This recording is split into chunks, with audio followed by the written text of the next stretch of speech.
शतकानुशतकांचं ज्ञान जे जीवनाला दिशा देतं. ही आहे विस्डम प्रवाह. अपमान कोणाला आवडतो, कोणालाच नाही. तो आपल्याला आतून पोखरून टाकतो. पण विचार करा, जर कोणी केलेला अपमान नाकारण्याची शक्ती, ती पॉवर आपल्याच हातात असेल तर? हो, आज आपण अशाच एका जबरदस्त कथेबद्दल बोलणार आहोत, न स्वीकारलेली भेट. ऐकायला थोडं विचित्र वाटते नाही का, की अपमान नाकारणं म्हणजे एखादी गिफ्ट नाकारण्याइतकं सोपं असू शकतं. पण खरंच हे शक्य आहे. आणि हीच गोष्ट आपण या कथेतून समजून घेणार आहोत. चला तर मग सुरू करूया. तर आपली गोष्ट सुरू होते गौतम बुद्धांपासून, शांततेचं चालतं बोलतं प्रतीक.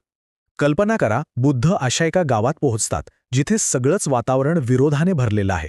म्हणजे एका बाजूला अथांग शांतता आणि दुसऱ्या बाजूला संघर्षाचं वादळ. काय होणार पुढे? तर गोष्ट अशी आहे की गौतम बुद्ध आणि त्यांचे शिष्य प्रवास करत करत एका गावात येतात.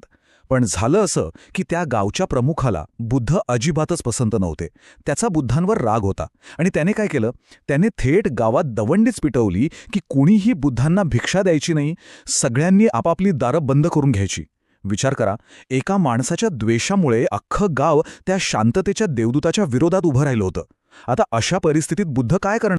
आणि मग येतो कथेचा टर्निंग पॉइंट. तो गावचा प्रमुख, जो रागाने अक्षरशः जळफळत होता, तो थेट येऊन उभा राहतो बुद्धांसमोर. म्हणजे बघा, एका बाजूला रागाचा ज्वालामुखी आणि दुसऱ्या बाजूला शांततेचा महासागर. आता या दोघांच्या भेटीत काय घडतं ते पाहूया. आता गंमत बघा, बुद्धांना त्या माणसाचा स्वभाव पूर्णपणे माहीत होता. तो किती रागीट आहे हे त्यांना ठाऊक होतं. तरीही ते शांतपणे कुठे गेले, तर थेट त्याच्याच दारात आणि भिक्षा मागितली. याला धाडस म्हणायचं की कमालीची शांतता? मला वाटतं दोन्हीही. बुद्धांनी आवाज देताच तो प्रमुख रागाने लालबुंद होऊन बाहेर आला आणि थेट ओरडलाच, चालते वा इथून? काही कामधंदा करत नाही, फक्त भीक मागून पोट भरता. जरा कष्ट करायला शिका आणि मग खा. त्याचे शब्द म्हणजे निव्वळ अपमान होतं. एकीकडे तो माणूस रागाने थैथयाट करत होता आणि दुसरीकडे बुद्ध एकदम शांत, स्थिर. त्यांनी एक शब्दही उलट उत्तर दिलं नाही. फक्त शांतपणे त्याचा तो सगळा अपमान ऐकून घेतला.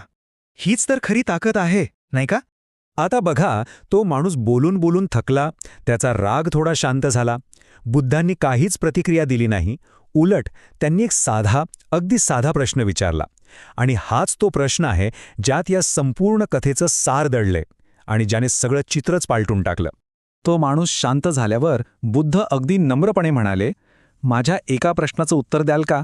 समजा आपल्या घरी एक पाहुणा आलाय. आपण त्याच्यासाठी प्रेमाने जेवणाचं ताट तयार केलंय, पण त्या पाहुण्याने ते ताट स्वीकारलंच नाही, तर मग त्या अन्नाचं आपण काय करतो? त्या प्रमुखानं क्षणभर विचार केला आणि पटकन उत्तर दिलं, अरे, ते अन्न मी फेकून का देईन? मी ते स्वतःसाठी ठेवीन. अगदी सरळ साधं उत्तर होतं. पण त्याला कल्पना नव्हती की त्याच्याच ह्या उत्तरात बुद्धांच्या पुढच्या शिकवणीचं सगळं रहस्य लपलेलं होतं. आणि इथेच बुद्धांनी डाव साधला. ते म्हणाले, अगदी बरोबर. मग आता विचार करा, तुम्ही मला अपमानाची भेट दिली, शिव्यांची भेट दिली, पण मी ती भेट स्वीकारलीच नाहीये. मग ती भेट कोणाकडे राहील? ती भेट देणाऱ्याकडेच, म्हणजे तुमच्याकडेच परत येईल. तुमचे शब्द, तुमचा अपमान, तो तुमच्या जवळच राहिला. ही गोष्ट आपल्याला संयमाची ताकद शिकवते. बघा, बाहेरचं जग आपल्यावर खूप काही फेकत असतं. कधी प्रेम, कधी द्वेष, कधी आदर, तर कधी अपमान. पण त्यातलं काय घ्यायचं आणि काय नाही, हा चॉईस, ही निवड 100% आपल्या हातात असते. बुद्धांचे हे शब्द त्या माणसाच्या थेट काळजालाच भिडले. त्याला त्याची चूक कळली, त्याला खूप पश्चाताप झाला. तो लगेच बुद्धांच्या पाया पडला, त्यांची माफी मागितली आणि त्यांचा शिष्य बनला. बघा, फक्त एका शांत प्रतिक्रियेने एका रागीट माणसाचं अख्खं आयुष्यच बदलून टाकलं.